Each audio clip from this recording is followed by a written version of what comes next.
Let me tell you about a society which had bigger masjids than you had, which had bigger scholars than you had, which had bigger darulooms than you had. This was Muslim Spain. It had far bigger masjids than you had. Qurtuba, in the height of its flowering, had over 600 masjids. And recently, a couple of years, 19 of us from this masjid went to Qurtuba, where there were 600 masjids. We found one, and that was closed. Why? What happened? Because these were people who forgot Allah, and Allah made them forget themselves. And you look at the scholars of Spain. Who were the scholars of Spain? There were the likes of Ibn Hazm, there were the likes of Imam Qurtubi, there were the likes of Ibn Abdul Barr, there were the thinkers like Ibn Sina, Ibn Rushd. These were people who were the backbone of Islamic learning. There were no greater scholars than these in the history of Islam. And Andalus, Spain, was built on the model of Medina. And as long as their focus remained on Medina, they flourished. But when their focus turned toward the dunya, then that same progressive society sank, because the Muslims were not created for the dunya.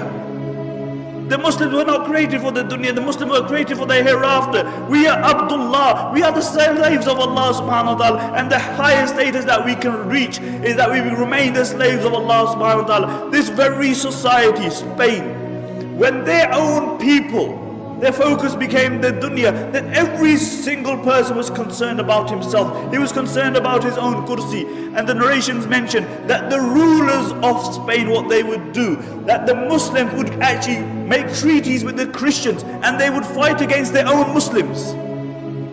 They would fight against their own Muslims. And really these were the Abu Righals of that time. And throughout history you will find Abu Righal. Do you know who Abu Righal was? Do you know who Abu Righal was? Abu Righal was a man who lived in Taif. And when Abraha, the Yemeni Christian governor, came to destroy the Kaaba, Abu Righal told him, look, I'll show you where the Kaaba is as long as you give me a few pounds. So Abraha agreed.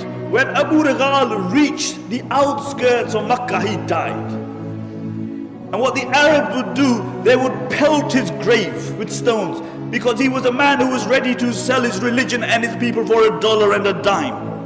And until today, the Arabs say, if they see a person of a deceptive nature, they say, "Oh, Abu Righal. He's Abu Righal." And these were the Abu Righals of that time. And one place after the other fell in Muslim Spain. One place after the other, until there was only one place left, and that was Granada. And Granada fell 50 years after the rest of Spain.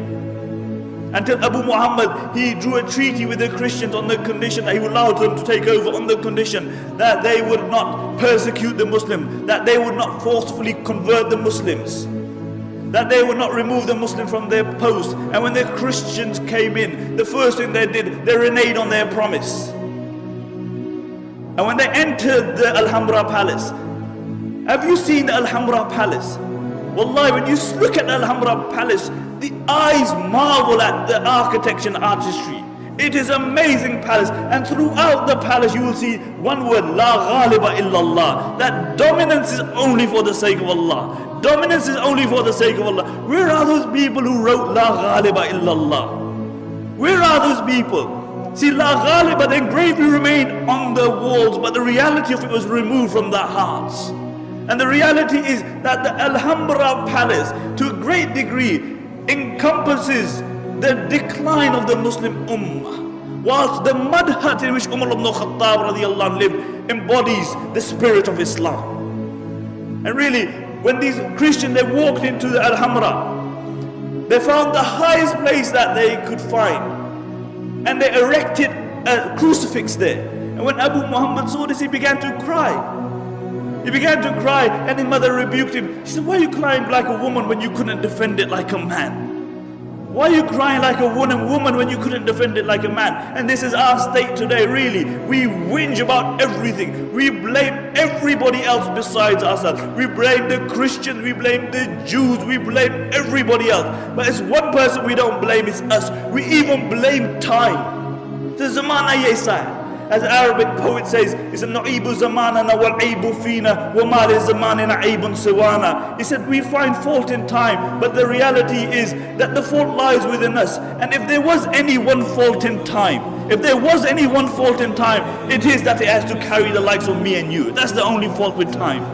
لا تكونوا كالذين نسوا الله فأنساهم أنفسهم. Do not be like those who forgot Allah and Allah made them forget themselves. فتحا بمكة بعد صابر وانتظار، طارق في وادي لكة خاض